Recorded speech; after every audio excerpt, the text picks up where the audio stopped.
is the Conservative Criminal Podcast with Harrison Dawes, where one man stands against the rising tide of liberalism. This officer in the battle to preserve our nation is the Conservative Colonel.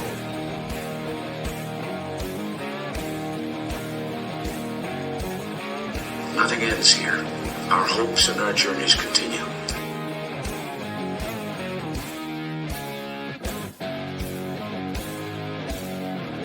And here's Harrison Dawes.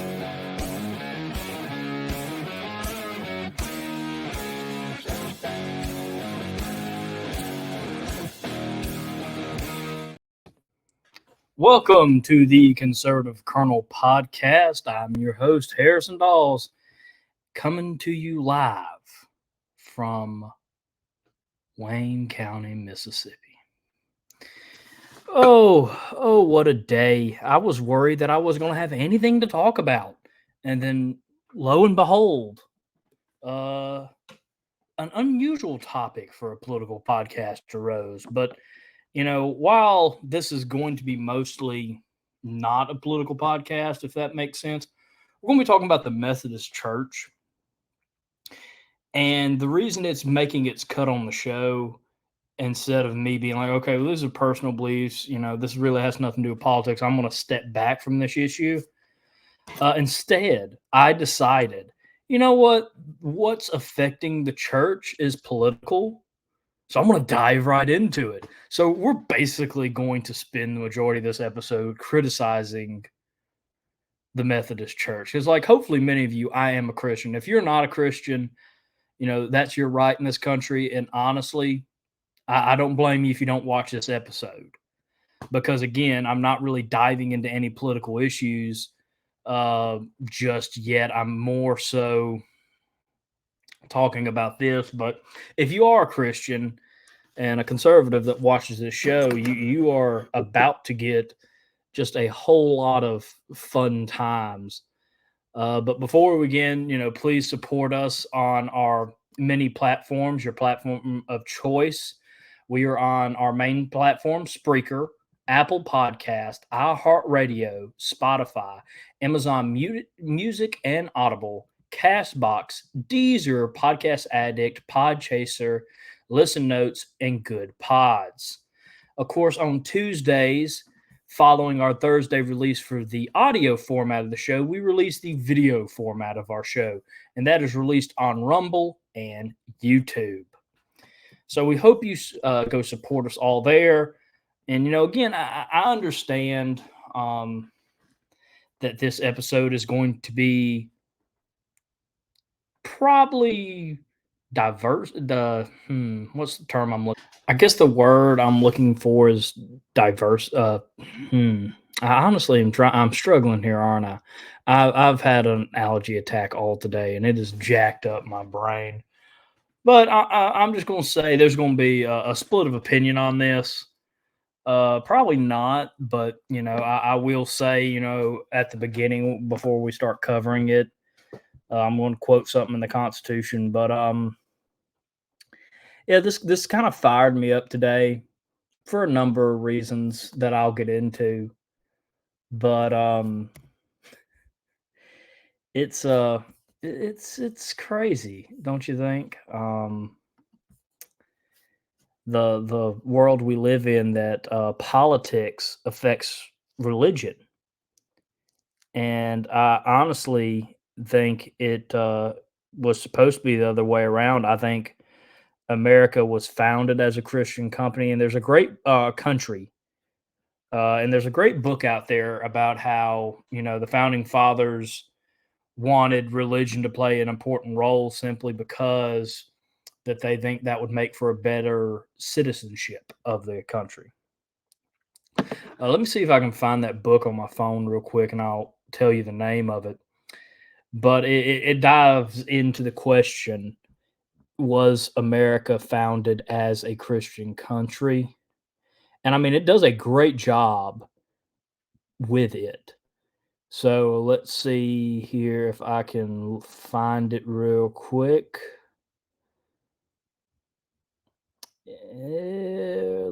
Did America have a Christian founding by Mark David Hall? And I mean, it's not a long book. It's a pretty good read, as I said earlier. Um, I think it proves the fact that America did have a Christian founding. We are a Christian country, and we do allow people freedom of religion, freedom to do whatever you would like, because that's a human right. But we are a Christian country. And going into that deeper, the separation of church and state wasn't for the church to stay out of the government. It was the government to stay out of the church. You got to think the king over in England is also the head of their church. Americans obviously didn't like that. So that's why that's in the Constitution, separation between church and state. Again, it's not keeping the church out of the government, it is keeping government out of the church. We're, again, a Christian country. And, as I'll point out a couple times, the Constitution, see here.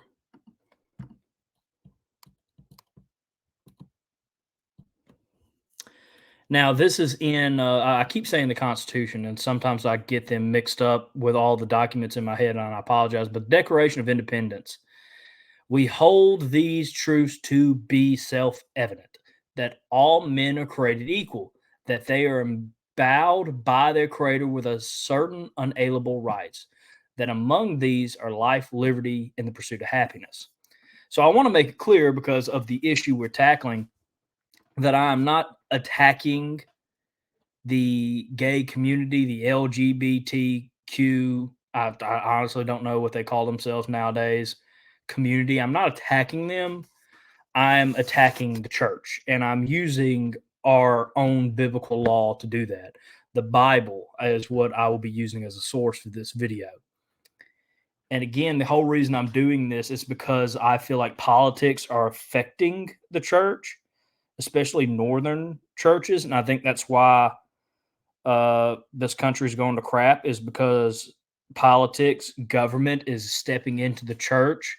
And I think it's causing a downplay in our society, especially attacking the Christian church. Making the Christian church change is a political strategy, in my opinion. It's something that the government is hoping happens because it will make us weaker all around. So that's what we're about to get into, and I'm sure you all have guessed what we're going to be talking about now today. And that is the United Methodist Church lifted its ban on LGBTQ plus clergy and marriage.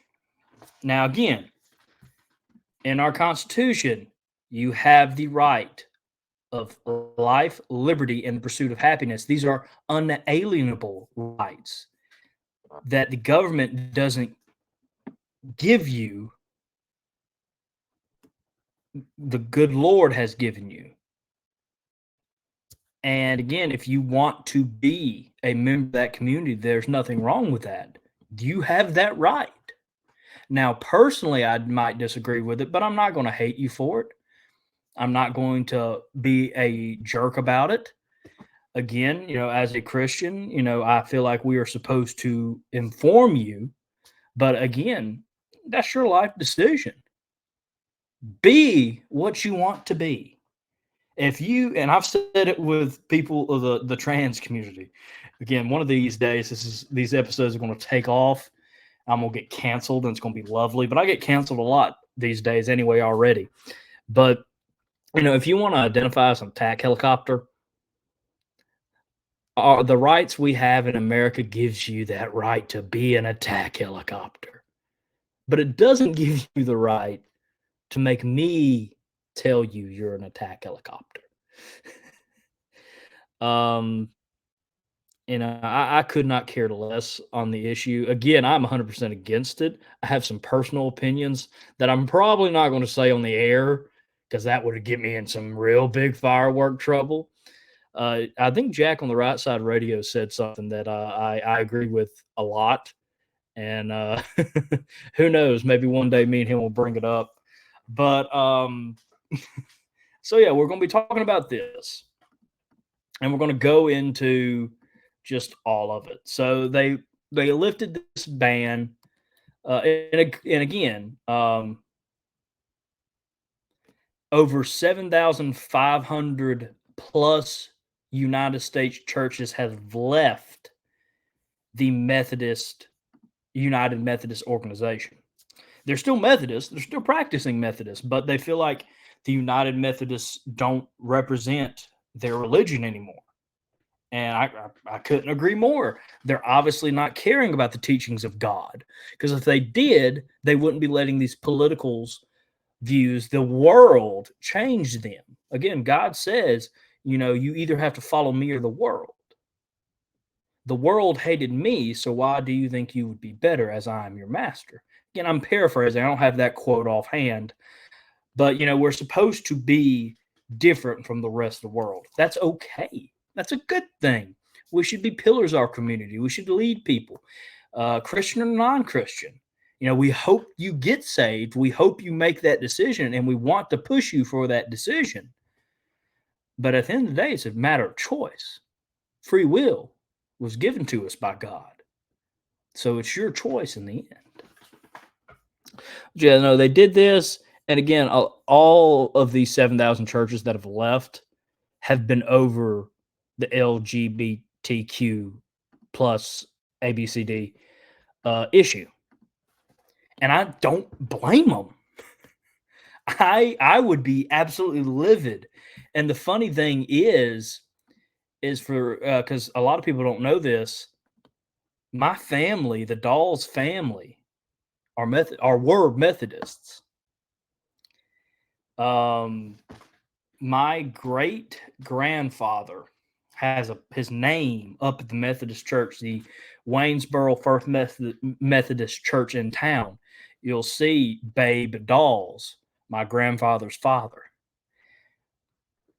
because he was a big Methodist, and he was a Christian man, and he believed in giving to the church and helping the church in any way he could.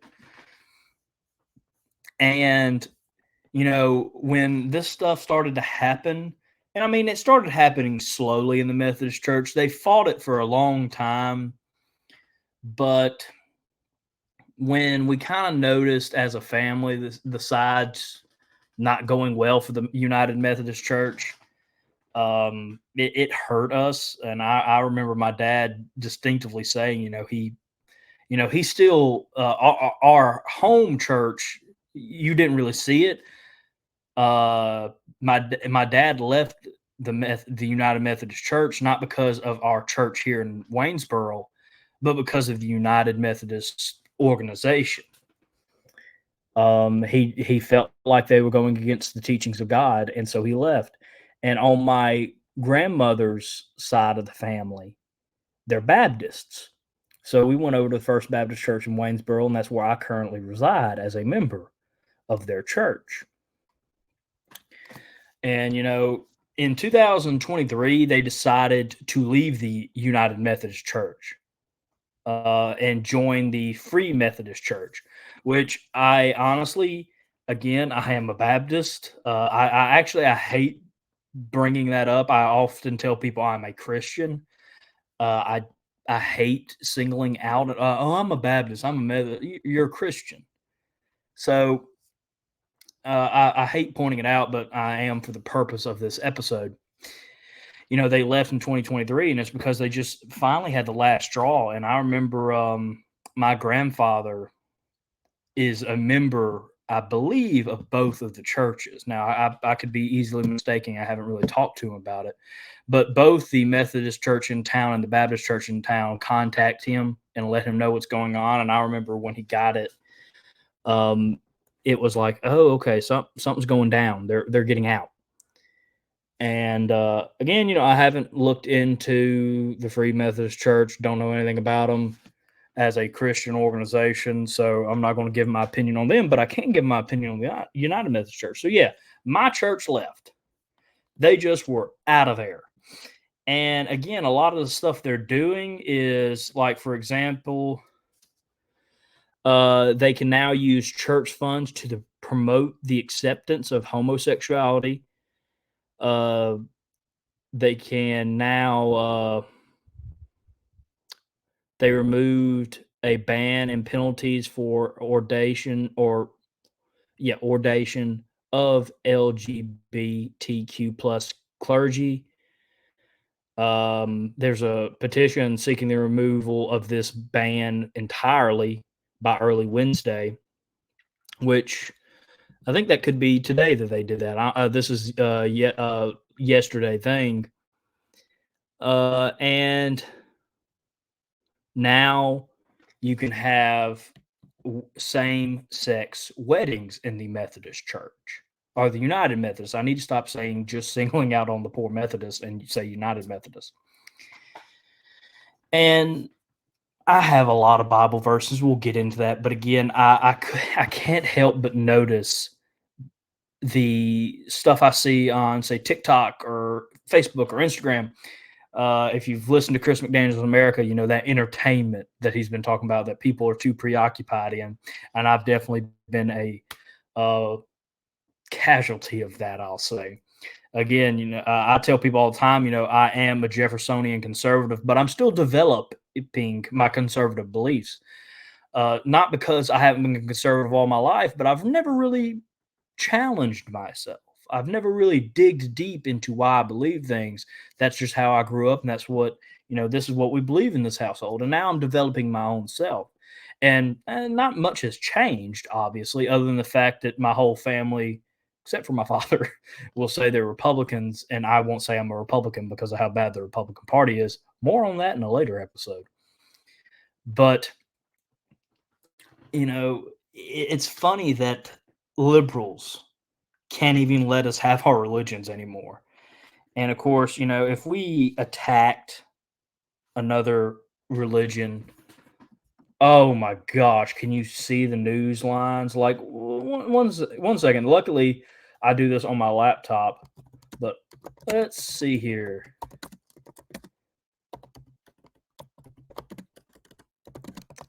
We're about to bring up a list.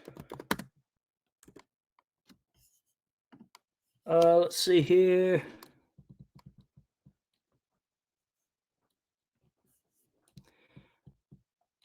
I was hoping that, like, I know there's a list out there.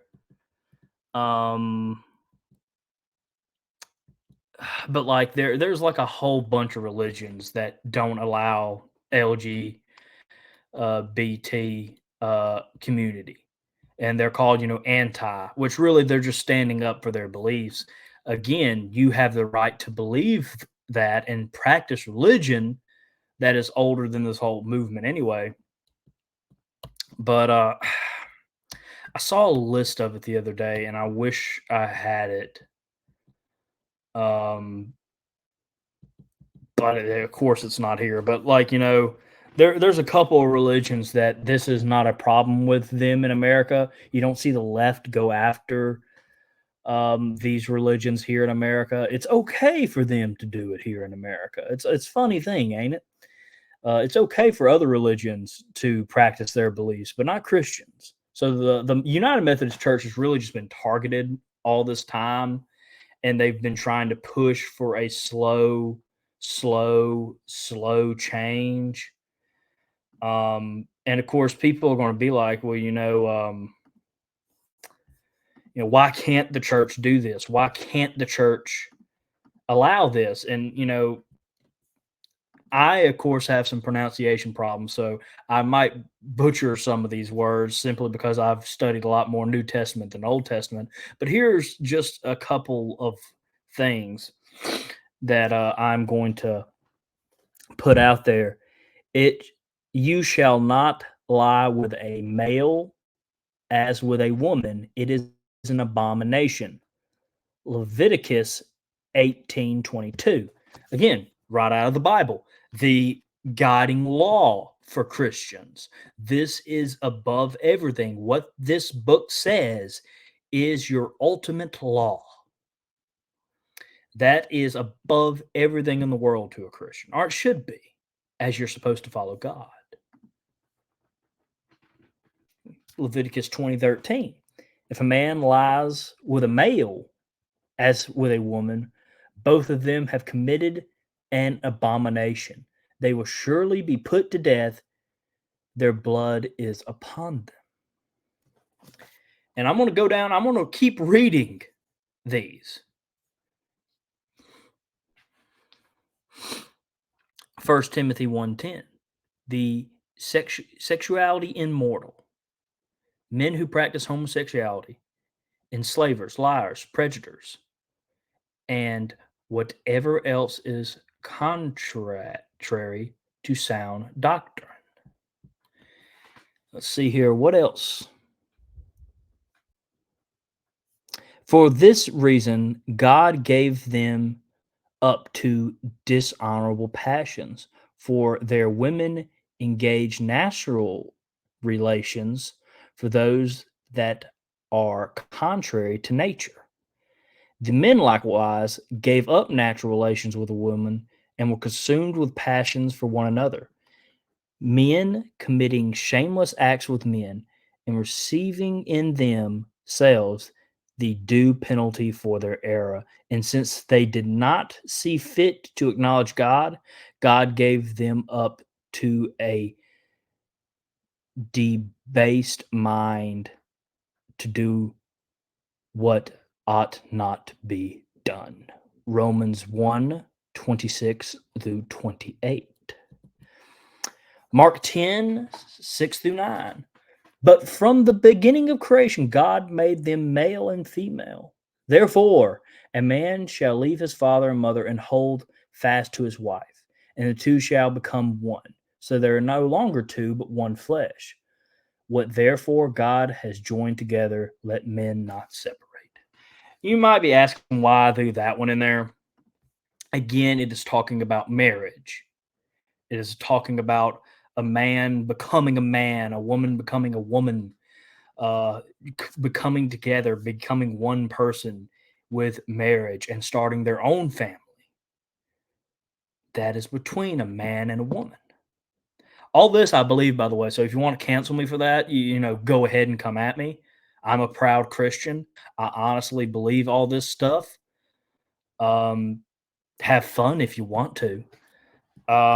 Let's see here. I'm just gonna keep going. You know, or I could, I guess, but there's a lot of verses about this. A lot. And I wanted to just point them out to prove the fact that the United Methodist Church is going against their own religion in response to political backlash and pressure. You don't have to be a conservative to be a Christian. I think most conservatives are Christians because it fits our ideology pretty well, but you don't have to be. There are some liberals out there against abortion who are Christians. There are some Christians out there who are for abortion that say they're Christians. Of course, you know, killing a child and all is not really a Christian thinking, but just pointing out you don't have to be in a political mindset like a conservative to be a Christian. But you do actually have to follow the law of God to be a Christian. And obviously, the United Methodist Church is not doing that.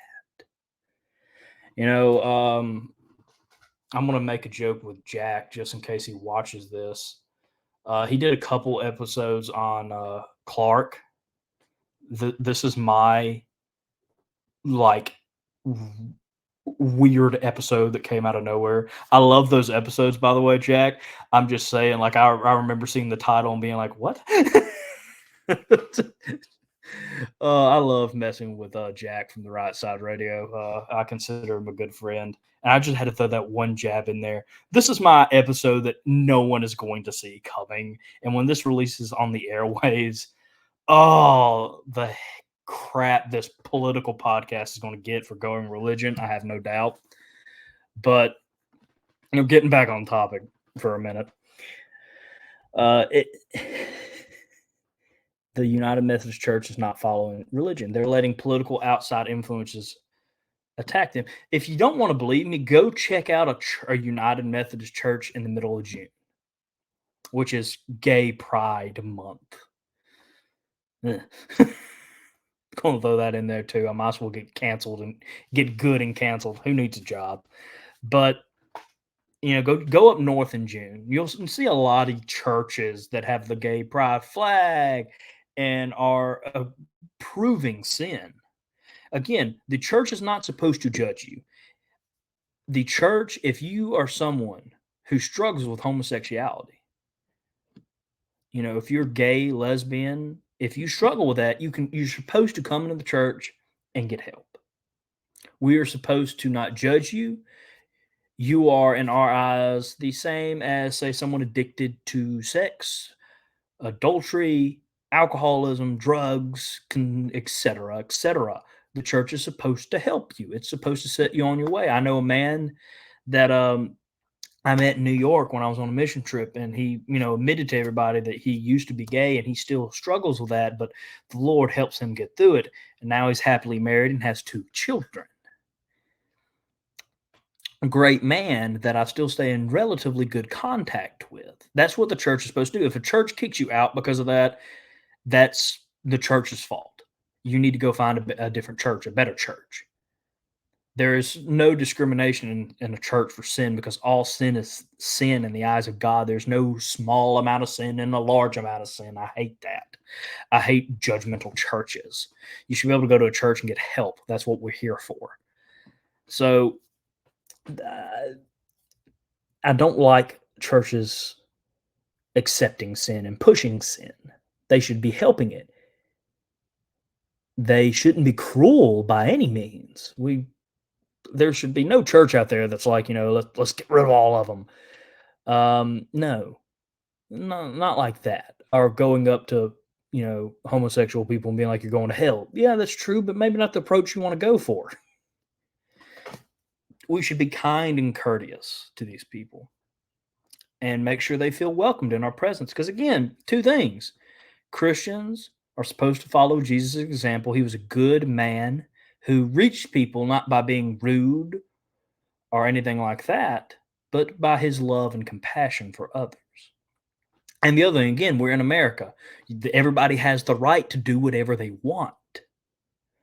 Not, whatever you want. I can't go speeding 95 miles down the highway when I'm late for something, because I'm always late for something, because I am a horrible procrastinator and time management person. But you know what I'm talking about. You have the right. You have the unalienable right for life, liberty, and the pursuit of happiness. So if you feel happy being a part of the community, that's your right as an American. Again, you can't come over to the Christian community and say, well, y'all need to change for me because I like everything y'all say, but this stuff right here in half the Bible. But, again, this is more of a political backlash on the church. The church has been facing this problem ever since about 2008, to my knowledge, where they have just been attacked and attacked and attacked for this belief. Again, there are many other religions in America that have this mindset that is a sin. And yet I never hear them getting attacked. Never. And it's always been fascinating to me how they always go after us. And I believe, again, it is because America was founded as a Christian country. And if you want to tear down America, which obviously the liberals want to do, they want to repurpose it into a communist socialism something. I don't know what they're going for anymore at this rate, but they want to tear down the America that our founding fathers gave us. Again, Ronald Reagan said, America's freedom is always going to be a generational fight. This is our generational fight. It is a tough one. It's a bad one. This has gotten out of hand now to the point where there's always been a bit of corruption in the American government, but you always had a lot of good people fighting for it, like Ronald Reagan, like a Thomas Jefferson, George Washington, many others I could probably think of. But now it is like we have no one. And the reason they keep hitting Christianity hard is because with the corruption of Christianity, America can be up for grabs. Again, the whole reason America was founded as a Christian country, a lot of law, old constitutional laws you can read, and you can see that we were pushing a Christian belief because we were a Christian country, and our government, our founding fathers knew that that would produce a better citizen. Religion gives you guidelines, structures on how to be a good member of society. But if you take away religion, corruption creeps in, and it will corrupt your soul, it will corrupt everything. And that is what the liberals want. In my personal opinion, just kind of diving into this topic now, they want the corruption of the American soul so they can fully take over and crush us. That is why they have been attacking religion so hard. And the Methodist Church, I think, is one of the biggest churches in the United States of America. If I'm not mistaken, I could be mistaken. Let's see here. Yeah, it's the nation's largest mainline Protestant denomination. So, yeah, they are attacking us pretty hard here. And it's because, again, without this, I honestly think while all religions are welcome to flourish in America, Christianity is the backbone of America. If you take that away, then all of a sudden the country collapses. So I honestly think that's what they're going for, guys. I hate to say it, but they are trying their best to corrupt it so this great country falls. And we have no one to blame but ourselves because we're letting it happen. It again blows my mind. But a lot of people have again left it. There's been a couple of new Methodist denominations get founded during this timeline because of everything. And there's a lot of ones that were just very small that are pretty old, but now they're gaining a lot of membership because of this. So obviously, it's not going to hurt all the United or all Methodist churches. Methodist churches and the religion is going to survive. And I think I'm going to talk about some false teachings of the church. Again, why should we be against a church, especially a Christian church that's pushing this? Not just because it goes against the Bible, but again, the Bible refers to false teachings. 1 Timothy 4, chapter 4. Let's see here. Now, the Holy Spirit tells us clearly that in the last times, some will turn away from the true faith. They will follow deceptive spirits and teachings that come from demons.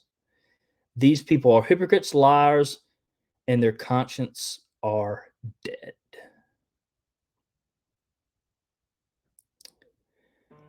And the reason I'm pointing that out, First Timothy chapter 4, verses 1 through 2. The reason I'm pointing that out is, again, I'm not saying we're in the end times. Maybe the end times of America if we're not careful in freedom, but we're not in the end times, not yet anyway. But I think that warning is not just for the end times, but all churches can be corrupted. All teachings can be corrupted. All things can be turned for personal gain. Look at a politician. They're a great example. Something that's supposed to be in service of your fellow men and women in this country. Yeah, there's only two. They have turned into a game where they get all the money. They get all the glory. They get to feel important instead of it being a service role, a statesman, not a politician. I mean, again, you weren't supposed to be that. This wasn't supposed to be your ticket to fame. This was supposed to be your service to your country, your state, your local community. You do it for a couple of years, you back away. I did my part. I'm going to go live my life now. Deuces. Peace out. It's been great representing you all and serving you all. You are serving other Americans. You are representing the will of the people. You're not the will of the people, but you're a representative. You need to listen to them still. But I'm getting frustrated now. This might be a shorter episode. We'll see when we get back from this quick break I'm going to take to kind of calm down. We're going to talk about a couple Bible verses talking about wicked churches, and then we'll kind of close up with some lasting thoughts. But let us take a quick commercial break. We'll be back in a quick second. All right.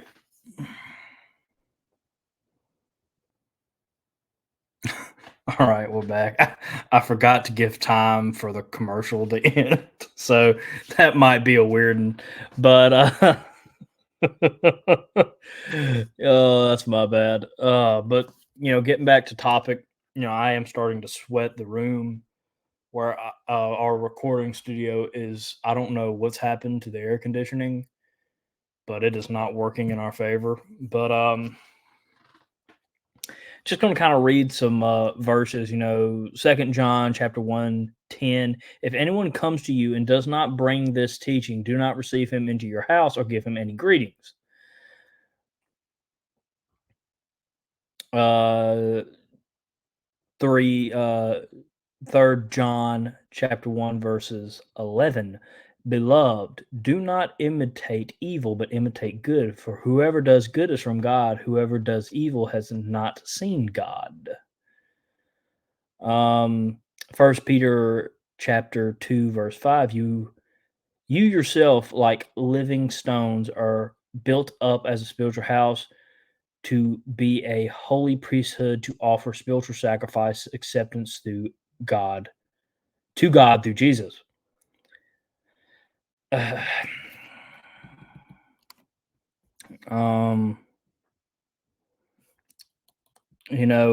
talks about there, again, false teachings from a person. We make up the church. People make up the church. So if someone is a false teacher, they are negatively affecting their church. And again, the liberals know that, and they've corrupted individuals to go take over the church. And I honestly am not shocked. I mean, just a couple of weeks ago, it was Easter, the holiest of days for Christians. The day that our Savior rose from the dead, prevailed over death itself, and saved us for eternity, giving us the only way to heaven, the truth and the light. Jesus of Nazareth, Son of God, the Messiah. And Joe Biden comes out with like just a wicked punch that lays most of us out.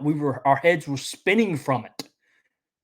And it was because he made it, trans pride something. I can't remember what it is now, but it was something along the lines of what we are talking about today. And it just floored most Christians. He did this on the holiest of days. Why are we feel like we're being attacked? Well, here's why. I'm not going to say they're connected or were planned, but I will say that the liberal side has definitely been pushing for the corruption of the church, in this case, the United Methodist Church, and the corruption of our government, wanting to push it even more to the left, more to self-serving people in government.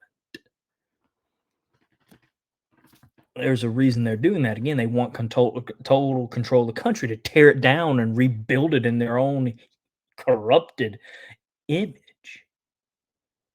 They want to tear down the land of the free and rebuild it with something that will definitely not have the same rights and freedoms we have now, where tyrannical government is over all. And I believe this is the key. Youth is down in churches. And you're slowly seeing in colleges young men become conservatives. There's a statistic I saw, and I can't remember it, but that's what you're slowly seeing. And I think, honestly, that's a good thing.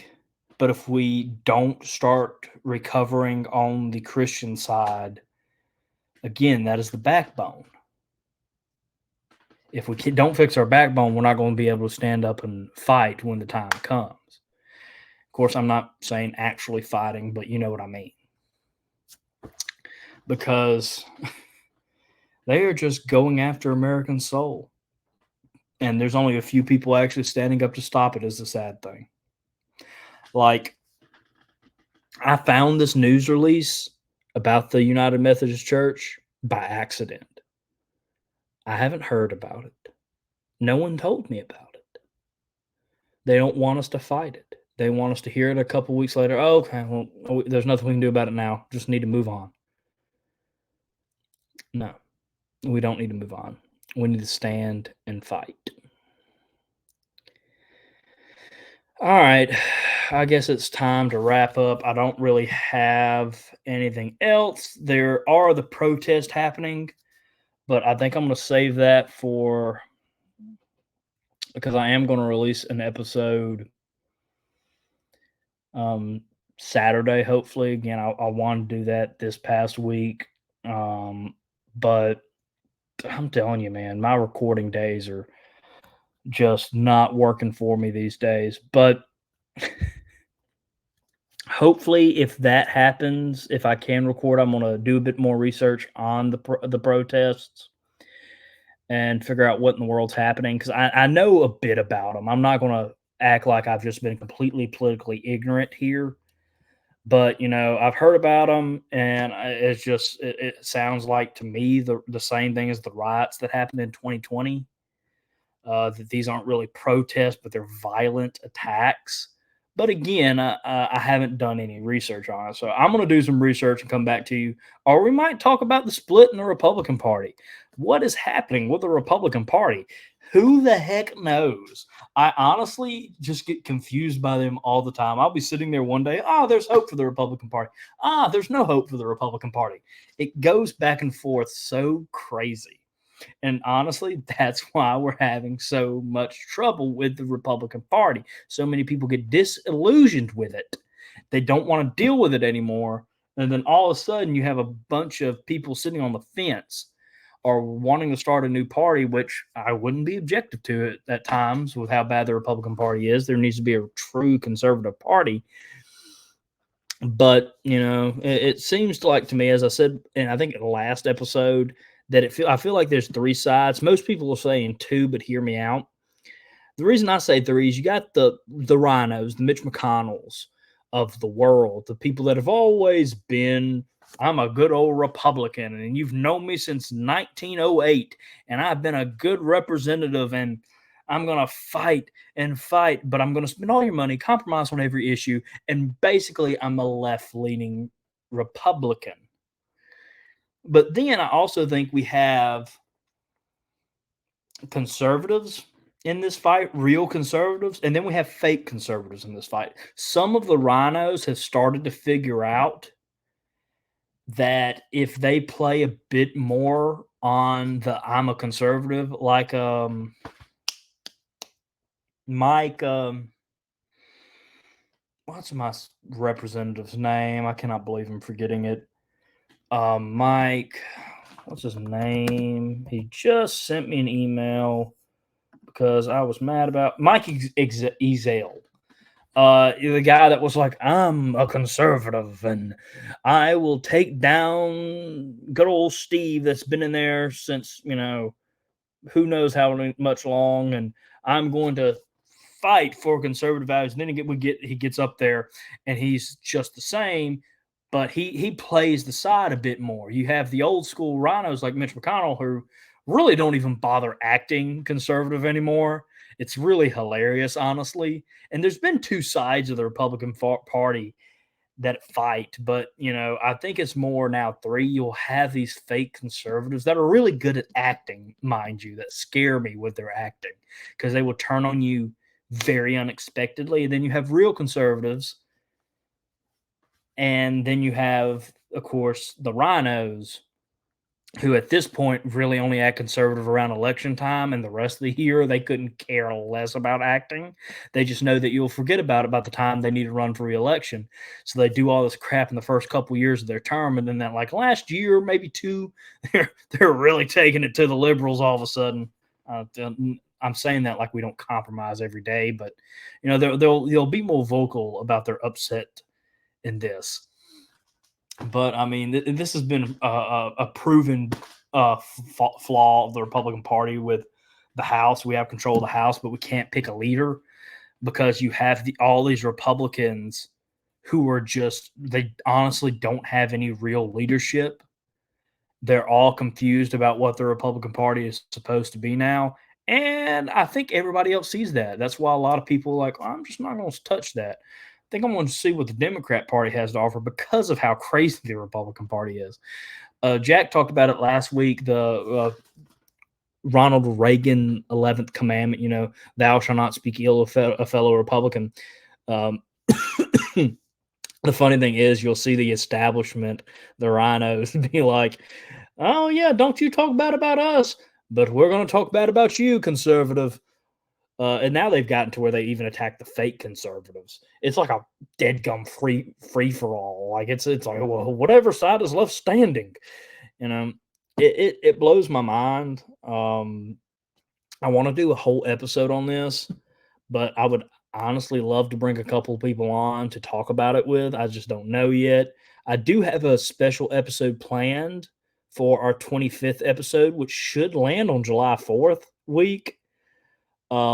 That's pretty cool. So I'm trying to work on bringing someone on to talk about the Constitution and the Declaration of Independence and state rights and all that great stuff that, conservative values, and really break it down for some of my younger viewers about basically, why we believe this, why we go by the Constitution, why we want to protect freedom for the next generations. And then I do have something already planned for my 50th, 75th, and even 100th episode. Two of them revolve around a certain someone. And again, I'm not going to say it because I don't know if I can get these men on I have even in my head right now. We are just a small conservative show that I hope, yes, we take off, and the Conservative Colonel podcast is a champion for trying to get the conservative viewpoint out there to everybody and be a great show. I don't think I'm going to be a Chris McDaniels America or a Rush Limbaugh by any means, but I'll take 3 steps under that. But yeah, I've already got a couple episodes planned. We're still trying to get the education one together. It's just Graves has just not been able to with work. And he was kind of the main guest I brought on for that because me and him both were in college at the same time at the same university. So we kind of experienced a lot of stuff together. But yeah, that's some exciting future. In 10 episodes, we will be at episode 25. And again, it's crazy for me because people were looking at me like, oh, you're not going to make it past 10. So, thinking about the 25th episode already and bringing on someone that we can deep dive the concept. Again, I'm not going to say his name. I haven't really reached out to him yet. For the 50th and 100th episode, I have reached out to him yet so far, but I haven't heard anything back. I expected that. I'm probably going to have to message him a couple times. He's a very busy man. And then I have a lot of good episode ideas in between that I also want to bring someone on for. A couple of episodes that are going to mean a lot to me personally. Maybe they're not a milestone episode, but they'll be a milestone episode to me that I know will do well with y'all. I think y'all will very much enjoy it. I'm a very big milestone guy, so I like to plan out big episodes. But even then, it doesn't have to be a 25th, 50th, or 75th episode for me to do something really special. And that's what I'm really looking forward to. But, one of those episodes that I don't know if it will land on a 50th or 100th episode because, again, I already have the 25th planned out. But there is someone I'm waiting for that's in the middle of baseball season that I don't know when I'll be able to get him on. But when I do, I'll get him on as quickly as I can because I've been waiting to get him on ever since I started this.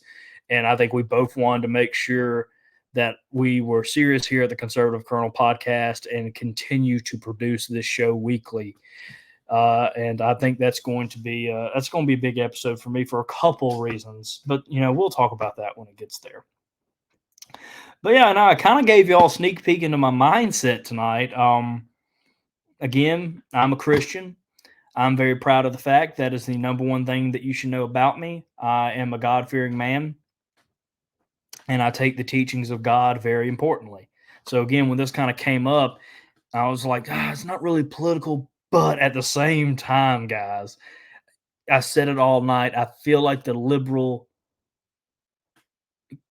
side has an agenda against the Christian community. They want to take us down because, again, we're the backbone of the country. But thank you guys all for watching. Jack released his episode of the Right Side Radio yesterday, so go check that out. And Chris McDaniel's America will be live 9 a.m. Central Standard Time this Friday. I don't know what they're going to be talking about, but I know it's going to be a great time over there at the Midnight Ride. If you have not seen Jack in a rhino mask, you owe it to yourself to see Jack in a rhino mask because it makes my day every time. I've gotten some pretty rough work days the past couple weeks, and I'll just be sitting there like, oh gosh, I hate everything. I want to go home and just put my head on my pillow.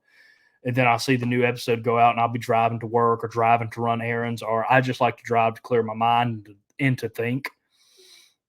And I'll have my phone set up to where I can just listen to it out of the truck, but also glance back at it.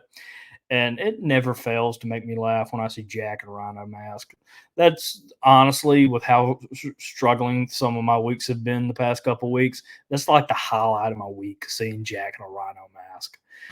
I don't know what that says about me or Jack. But I do, again, like messing with Jack.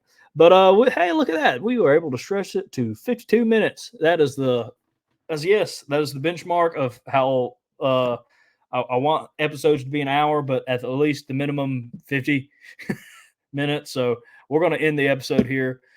Thank you guys all for watching or listening. And again, remember to check us out on our many platforms. Our main one, Spreaker, Apple Podcast, iHeartRadio, Spotify, Amazon Music and Audible, Cashbox, Deezer, Podcast Addict, Podchaser, Listen Notes, and Good Pods.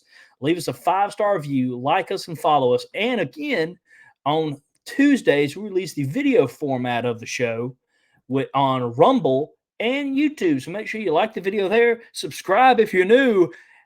And until the next time I see you guys, peace. God bless America and God bless Mississippi. I will see y'all later.